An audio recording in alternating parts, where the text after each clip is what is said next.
우리는 계속해서 요한일서를 살펴보고 있습니다. 지난주에는 확실한 증거, 확신하는 삶이라는 제목으로 영생의 확신이 우리에게 기도와 중보 기도를 어떻게 변화시키는지를 나누었습니다. 오늘 본문은 그 확신이 구체적으로 우리의 삶 속에서 어떤 모습으로 나타나야 하는지를 보여줍니다. 주 안에서 사랑하는 성도 여러분, 예수 그리스도를 믿고 난 후 우리에게 놀라운 변화가 일어났습니다. 그것은 무엇일까요? 믿음의 눈이 열리고 이전에 보지 못했던 것을 보게 되고 깨닫지 못한 진리를 알게 된 사건입니다. 마치 꿈 많은 아이가 신비로운 동화 속 세계상에 들어가 모든 것이 새롭게 보이는 것처럼 말입니다. 성도는 세상과 사람, 그리고 자신을 전혀 다른 시선으로 바라보게 되었습니다. 예전에 수없이 보았던 하늘의 별과 달도, 바람과 구름, 그리고 나뭇잎과 꽃들도 이제 하나님의 창조 영광을 드러내는 무대가 되었음을 우리는 깨닫게 됩니다. 사람은 조건이나 평가의 대상이 아니라 하나님의 현상이라는 것을 알게 되었습니다. 무엇보다 우리를 새롭게 바라보게 됩니다. 예수님을 알기 전에는 스스로 괜찮은 사람이라고 여겼지만 하나님의 빛 앞에서 죄로 얼룩진 존재임을 깨닫게 되었습니다. 그리고 동시에 예수 그리스도의 십자가와 부활로 새롭게 변화된 우리 자신과 마주합니다. 아름답지도 않고 연약했던 옛 모습에서 벗어나 사랑과 생명으로 가득 찬 하나님의 자녀라는 우리 사실을 바라보고 발견하게 됩니다. 그래서 성경은 선언합니다. 고린도후서 5장 17절에 그런즉 누구든지 그리스도 안에 있는 새로운 피조물이라 이전 것은 지나갔으니 보라 새 것이 되었도다. 우리는 새 것이 되었습니다. 하나님의 발견보다 더 위대한 발견은 없습니다. 하나님의 생각보다 더 위대한 지혜는 없습니다. 하나님과 동행하는 그 순간 우리는 전혀 새로운 지식과 새로운 세계를 경험하게 됩니다. 사랑이 샘솟고 하나님의 기쁨이 넘쳐나며 우리의 입술에 감사와 찬양이 메마르지 않습니다. 마치 내 안에 생명의 강이 흘러 넘치는 것과 같습니다. 그 강은 고난의 때나 기쁨의 때나 감옥 안에 있거나 밖에 있거나 끊임없이 흐릅니다. 이것이 바로 그리스도인에게 주어진 놀란 은혜의 삶입니다. 오늘 본문에서 요한은 그리스도인이 가지고 온 이러한 놀라운 깨달음 중 특별히 세 가지를 강조하는 것을 보고자 합니다. 첫째, 죄에서 멀어지는 삶. 둘째, 하나님께 속한 자로서의 소속감. 셋째, 예수 그리스도를 참 하나님이요 영생으로 아는 확신입니다. 오늘 이 말씀을 통해 우리 모두가 진정한 승리의 삶이 무엇인지 다시금 깨달아지고 그 길로 굳건히 서기를 소망합니다. 첫 번째 깨달음, 죄에서 멀어지게 하는 깨달음입니다. 18절입니다. 함께 읽도록 하겠습니다. 하나님께로부터 남자는 다 범죄하지 아니한 줄을 우리가 아노라. 하나님께로부터 나신 자가 그를 만지지도 못하니라. 아멘. 여러분, 기독교 신앙의 본질은 지식이나 감정의 병화가 아니라 죄에서 해방되는 그 사건입니다. 예수님이 이 땅에 오신 이유도 자기 백성들을 그들의 죄에서 구원하기 위함이었습니다. 그러나 예수님을 믿기 전에는 우리가 자신이 죄인인지를 깨닫지 못합니다. 나는 남에게 해를 끼치지 않았는데 나는 착하게 살았는데, 선하게 살았는데 라고 생각합니다. 하지만 하나님의 거룩한 빛 앞에 서면 우리의 모든 것이 드러납니다. 사도 바울도 그렇지 않았습니까? 우리가 당연하게 여기던 작은 거짓말, 또 미움, 탐욕이 모두 죄였다는 것을 깨닫게 됩니다. 그래서 18절에 하나님부터 난이라는 표현이 2번 등장합니다. 그냥 그 의미는 다릅니다. 첫 번째는 거듭난 성도들을 가리킵니다. 그리고 두 번째는 영원전부터 하나님께로부터 나신 예수 그리스도를 뜻합니다. 즉 우리는 거듭남으로 하나님의 자녀가 되었고 지금은 그 은혜 안에 살아가고 있다는 것을 말하고 있습니다. 우리를 지키시는 분은 영원히 하나님께로부터 나신 예수 그리스도이십니다. 이것이 바로 복음의 놀라운 진리입니다. 그러므로 우리는, 신자라고 하는 우리는 스스로 힘으로 죄를 이길 수 없습니다. 우리의 노력도 필요하지만 근본적으로는 그리스도의 보호 안에서 살아가야 합니다. 만약에 우리 스스로 죄를 이길 수 있었다면 예수님이 이 땅에 오실 이유도 필요도 없었습니다. 주님은 말씀하십니다. 요한복음 10장 28절에 내가 그들에게 영생을 주노니 영원히 멸망하지 아니할 것이요 또 그들의 내 손에서 빼앗을 자가 없느니라. 악한 자, 곧 사탄은 성도를 무너뜨리려고 합니다. 하지만 결코 우리를 붙잡을 수는 없습니다. 공격할 수는 있어도 발 디딜 자리조차 찾을 수 없습니다. 왜냐하면 우리를 지키시는 분은 사망 권세를 이기시고 세상을 이기신 예수 그리스도이기에 그렇습니다. 그래서 종교개혁자 마틴 루터는 이렇게 고백하였습니다. 나는 매일 아침에 내 안의 옛사람을 물속에 집어넣어야 합니다. 예수님을 영접했어도 우리 안에 있는 죄선은 여전히 올라옵니다. 그럴 때마다 그리스도의 능력을 의지하며 매일 새롭게 우리를 붙들고 지켜주심을 그리스도 안에서 경험해야 합니다. 그리고 계속 경험하게 될 줄 믿습니다. 그러므로 사랑하는 성도 여러분, 죄와 싸울 때 절망하지 마십시오. 두려워하지 마십시오. 우리의 보호자가 그 원수보다 크고 강합니다. 그분이 바로 예수 그리스도이심을 우리는 의지하며 그분을 의지하고 매일 삶 가운데 승리를 경험하시길 바랍니다. 두 번째 깨달음, 소속감에 대한 깨달음입니다. 19절입니다. 함께 읽겠습니다.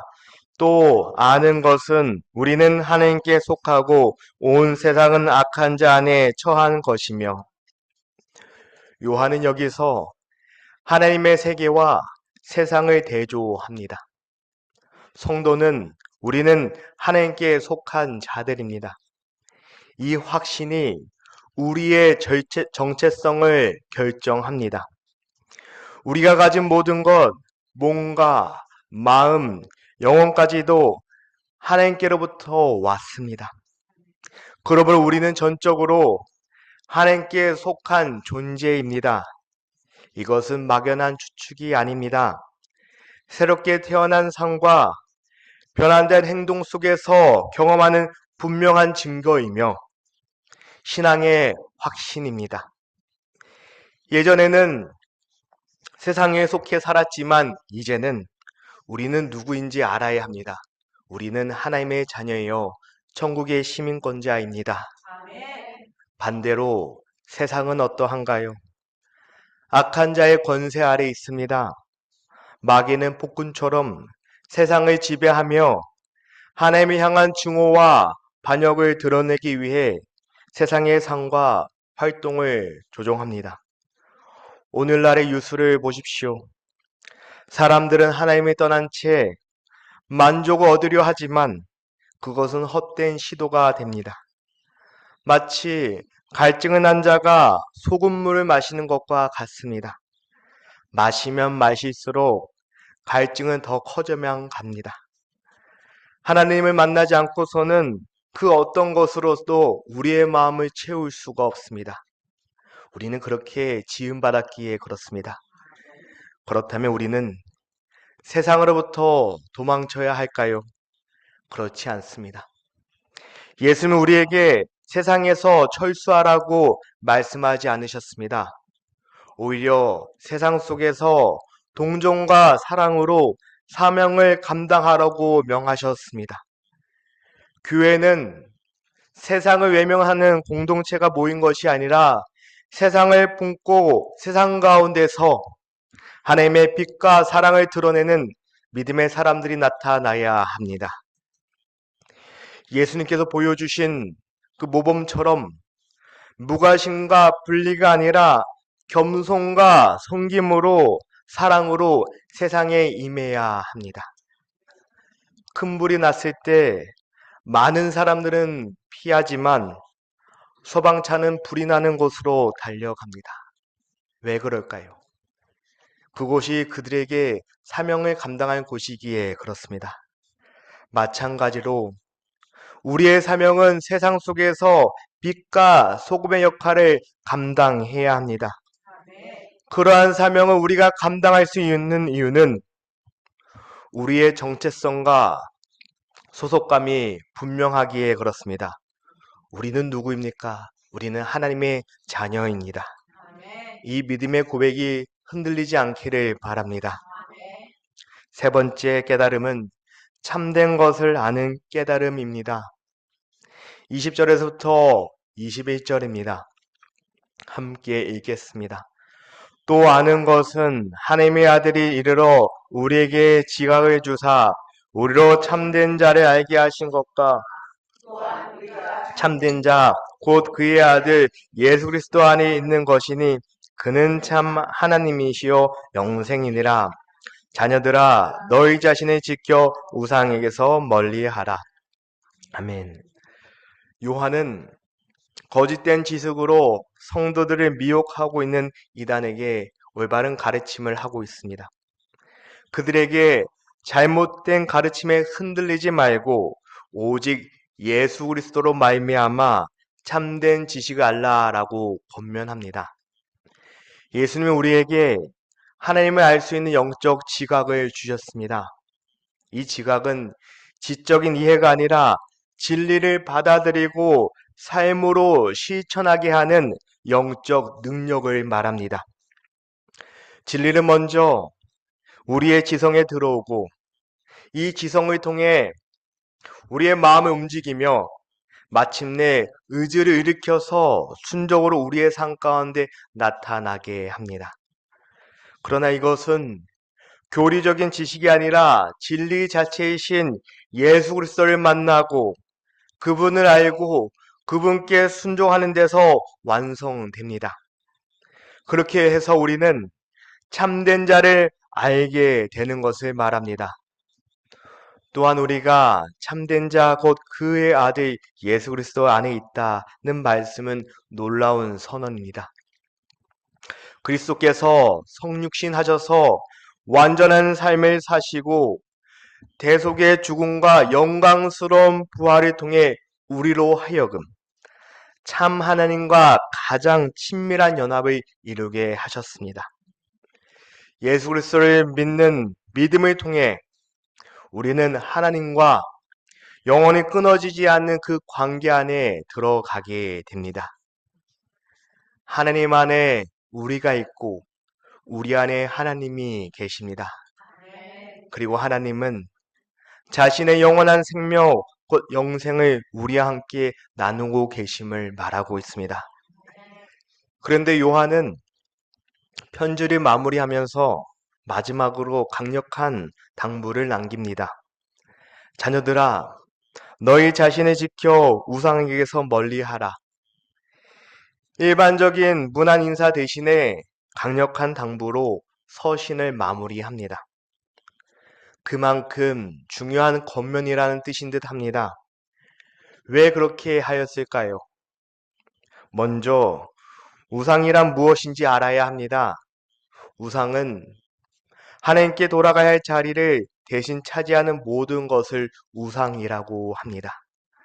나무나 돌로 만든 조각뿐만 아니라 오늘날 우리의 삶 속에서 우상은 다양하게 존재합니다. 재물일 수도 있고요. 권력일 수도 있고요. 사회적 지위일 수도 있고요. 성공일 수도 있고요. 명성일 수도 있고요. 모든 것은 하나님보다 앞세울 때 우리의 우상이 됩니다. 세상은 이런 것들을 우리의 삶에 제일 중요하다라고 말하고 있습니다. 그리고 거기서 끝나는 것이 아닙니다. 더 위험한 것은 하나님에 대한 잘못된 생각과 이해를 줍니다.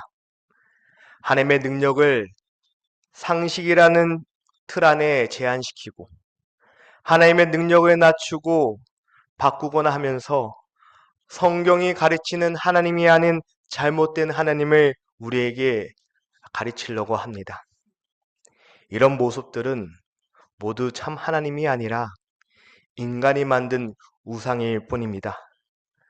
여러분의 마음 중심에는 무엇이 자리 잡고 있으십니까?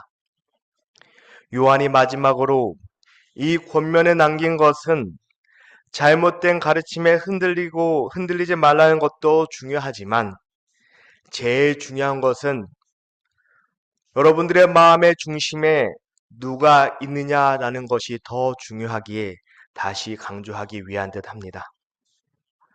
우리가 언제 주님께 가든지 아니면 주님이 다시 우리에게 오시든지 그날까지 우리는 깨어 있어야 합니다. 파수꾼이 잠들면 신입자를 막을 수 없듯이 우리가 깨어 있지 않으면 우리의 마음을 늘 지킬 수 없습니다. 오직 참 하나님만을 예배하기 위해서는 우리는 깨어서 매 순간에 신령과 진정으로 하나님의 예배하는 예배자가 되시길 바랍니다. 아멘. 오늘 우리는 요한일서의 마지막 부분을 통해서 세 가지 중요한 사실을 알았습니다. 첫 번째는 죄에서 멀어지게 하는 깨달음을 통해 우리는 예수 그리스도의 보호 안에서 살아가는 존재임을 다시 한번 확인하였습니다. 우리의 힘으로는 죄를 이길 수 없지만 그리스도 안에 붙잡혀 있다면, 그리스도 안에 우리가 거하고 있다면 우리는 죄의 지배에서 벗어나 승리할 수 있다는 것을 알았습니다. 악한 자가 우리를 만지지도 못한다라는 이 약속을 우리는 우리 안에 담대함을 줍니다. 그렇게 이 약속의 말씀을 붙잡고 나아가시길 바랍니다. 둘째, 소속감에 대한 깨달음을 통해 우리는 이 세상에 속한 사람이 아니라 하나님께 속한 자임을 다시 한번 알았습니다. 세상은 악한 자의 권세 아래 있지만 우리는 하나님에 속한 하나님의 자녀입니다. 그러므로 세상과 타협하지 않고 오히려 세상 속에서 들어가 빛과 소금의 사명을 감당해야 합니다. 셋째, 참된 것을 깨닫고 아는 것에 끝나는 것이 아니라 우리는 예수 그리스도가 우리의 참 하나님이시며 영생이심을 붙들게 되었습니다. 동시에 우리의 마음을 빼앗으려 하는 모든 우상으로부터 멀어져야 하는 이유를 찾았습니다. 우상은 무엇이니까? 하나님부터 내가 더 사랑하고 먼저 찾는 그 모든 것이 우상이라고 말하고 있습니다. 그러므로 이 세 가지 깨달음은 우리의 지식으로 머물러서는 안 됩니다. 우리의 마음을 변화시키고 삶을 새롭게 하는 살아있는 진리가 되어야 합니다.